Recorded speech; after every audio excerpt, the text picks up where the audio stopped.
the forky of the path, and you're afraid you're gonna blow it. You're afraid you're gonna blow it, but we're gonna do what we have to do to pick the right one. I sure hope we do, but we're gonna do what we have to. I sure hope we do what we have to do. I sure hope we do what we have to do. I sure hope what we do, we have to do. I sure hope we do what we do. I hope we have what we do too. The first opera I did, it was a commission from Oberlin. It's called Eros and Psyche. And they mounted a fabulous production of it. And I guess it was the first time that, that I'd experienced a real public.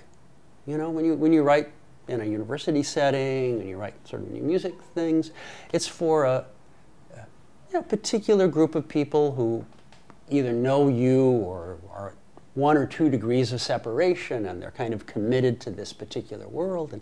But the experience of having, you know, opera house full of people who were just there to see a show, and then have them yelling and screaming and going wild over this thing, I was like, oh, I had no idea that I could do this. I want to do more of it. It changed things for me. I remember showing that score to Jacob Druckmann, who'd been a very important teacher for me. And he looked at it with a great deal of puzzlement and said, Conrad, I see nothing of you in this. And I was like, Jacob, this is the first thing I've ever written that I feel is totally me.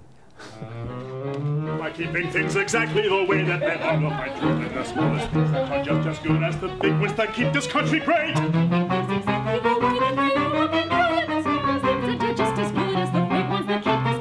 By keeping things exactly the way that they are, we'll find truth in the smallest things that are just as good as the big ones that keep this country great. By keeping things exactly the way that they are, we'll find truth in the smallest things that are just as good as the big ones that keep this country great. By keeping things exactly the way that they are, we'll find truth in the smallest things that are just as good as the big ones that keep this country great. By keeping things exactly the way that they are, we'll find truth in the smallest things that are just as good as the big ones that keep this country great. By keeping things exactly the way that they are, we'll find truth in the smallest things that are just as good as the big ones that keep this country great.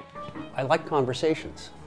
And I guess when I'm writing, it's kind of in conversation with my peers, and it's in conversation with, well, this is admitting something that, you know, probably I shouldn't admit publicly, but no, I tell my students this. It's really good to think of those, you know, old masters as, you know, just fellow people out there making a living writing music. You know, I really try to think of all those 18th and 19th and 20th century, you know, people as not so different from us, you know, trying to make something that makes sense to them, make a living. I try not to deify the past, and I think that makes it easier to have a conversation with it. I think there are probably a lot of composers who are still a little bit in the classical music religiosity awe thing, you know, in awe of greatness, and therefore you can't really talk to it because, you know, it's too big and too impressive, and so you have to separate yourself and create your own private garden. And I just like talking to them all. Think of yourself a few years later, possessing, as the years go on, this prepossessing vital data of Handel. Thanks a lot, says John. John is getting nervous. All right, I'm wondering of service. Divine. What a taste of this tea. He sips at it distractedly. Moody and nonsense, nonsense, never too much to drink last night. And here 10 pauses for a sip of beer. Nursing the dregs of your hangover, blubbering into your raisin bran. Why not do something while you can? A long process of developing that libretto led me to one really important principle, which is anytime any character is describing what another character is doing or thinking, it has to also have emotional weight for the person saying it. And as soon as I figured that out, the whole thing really coalesced.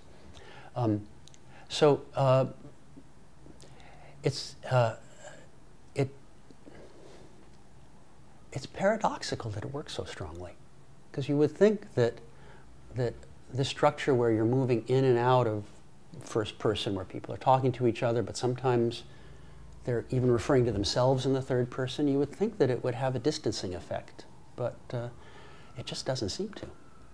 And of course, the fundamental reason to do it is there is such music in his verse, and I absolutely wanted to capture and keep that music. And as soon as you start slicing it down to just the dialogue, just the direct quotes, the music's gone. Why be so uptight? He's a great guy. God, it's a year that I've been chased. Why be so It's a year uptight? He's a great I've been guy. chased. Why be so It's a year uptight? He's a great I've been guy. his arm. He's a great, been so uptight. God, it's a guy. A year. Why be so He's a great, What's his chased? a guy? Why be so uptight. Waste. It's a waste. So uptight. He's a guy. I like to think that that the people I've worked with over the years have found their own wonderful voices, that I've helped them to trust their own instincts, to trust where they want to go. I've moved obstacles out of their way when I could. I've suggested ways to find a door when they're pounding their head against the brick wall. I've created environments where they feel safe to try things, and where they feel like they can really plumb into their, the deepest part of themselves, and that it will be safe, and they don't have to put a facade of correctness or theoretical underpinning or whatever the thing is that protects you from revealing your own self in music. Those are the things that I care about.